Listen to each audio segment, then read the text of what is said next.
ನನ್ನ ಮೇಲೆ ಆರೋಪ ಬಂದಿದ್ದು ಅವ್ರು ಏನೇ ಆರೋಪ ಬರೋದು ನಾನು ಕಾಯಲಿಲ್ಲ. ನಾನು ತಕ್ಷಣ ರಾಜೀನಾಮೆ ಬಿಸಾಕಿದೆ. ಎನ್ಕ್ವೈರಿ ಮಾಡಿ ಅಂತ ಹೇಳಿದೆ. ಎನ್ಕ್ವೈರಿನೂ ಬಂತು, ಕ್ಲೀನ್ ಚಿಟ್ಟು ಬಂತು. ನಾನಿವತ್ತು ಶುಭ್ರ. ನನ್ನ ಮೇಲೆ ಯಾವ ಕೇಸು ಇಲ್ಲ, ಯಾವ ಭ್ರಷ್ಟಾಚಾರದ ಆಪಾದನೆ ನನ್ನ ಮೇಲಿಲ್ಲ, ಯಾವುದೋ ಪೋಕ್ಸೋ ಕೇಸು ನನ್ನ ಮೇಲಿಲ್ಲ.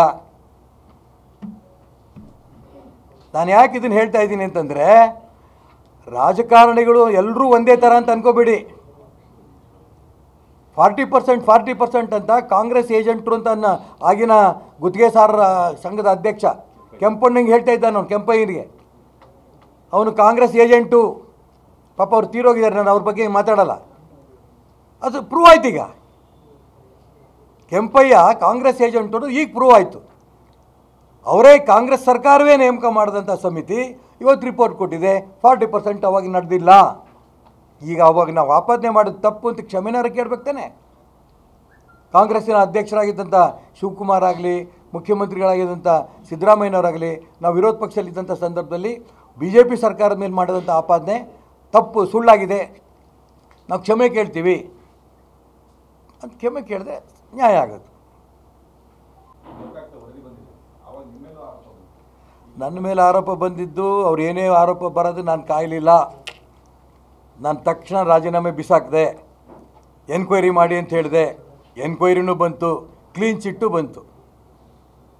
ನಾನಿವತ್ತು ಶುಭ್ರ. ನನ್ನ ಮೇಲೆ ಯಾವ ಕೇಸು ಇಲ್ಲ, ಯಾವ ಭ್ರಷ್ಟಾಚಾರದ ಆಪಾದನೆ ನನ್ನ ಮೇಲಿಲ್ಲ, ಯಾವುದೋ ಪೋಕ್ಸೋ ಕೇಸು ನನ್ನ ಮೇಲಿಲ್ಲ. ನಾನು ಯಾಕೆ ಇದನ್ನು ಹೇಳ್ತಾ ಇದ್ದೀನಿ ಅಂತಂದರೆ, ರಾಜಕಾರಣಿಗಳು ಎಲ್ಲರೂ ಒಂದೇ ಥರ ಅಂತ ಅನ್ಕೋಬೇಡಿ. 40% ಅಂತ ಕಾಂಗ್ರೆಸ್ ಏಜೆಂಟ್ರು ಅಂತ ಆಗಿನ ಗುತ್ತಿಗೆದಾರರ ಸಂಘದ ಅಧ್ಯಕ್ಷ ಕೆಂಪಣ್ಣಂಗೆ ಹೇಳ್ತಾ ಇದ್ದಾನೆ. ಅವನು ಕೆಂಪಯ್ಯನಿಗೆ ಅವನು ಕಾಂಗ್ರೆಸ್ ಏಜೆಂಟು. ಪಾಪ ಅವ್ರು ತೀರೋಗಿದ್ದಾರೆ, ನಾನು ಅವ್ರ ಬಗ್ಗೆ ಮಾತಾಡಲ್ಲ.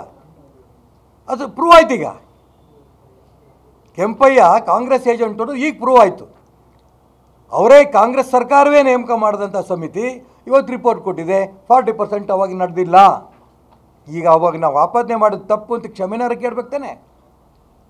ಕಾಂಗ್ರೆಸ್ಸಿನ ಅಧ್ಯಕ್ಷರಾಗಿದ್ದಂಥ ಶಿವಕುಮಾರ್ ಆಗಲಿ, ಮುಖ್ಯಮಂತ್ರಿಗಳಾಗಿದ್ದಂಥ ಸಿದ್ದರಾಮಯ್ಯನವರಾಗಲಿ, ನಾವು ವಿರೋಧ ಪಕ್ಷದಲ್ಲಿದ್ದಂಥ ಸಂದರ್ಭದಲ್ಲಿ BJP ಸರ್ಕಾರದ ಮೇಲೆ ಮಾಡಿದಂಥ ಆಪಾದನೆ ತಪ್ಪು, ಸುಳ್ಳಾಗಿದೆ.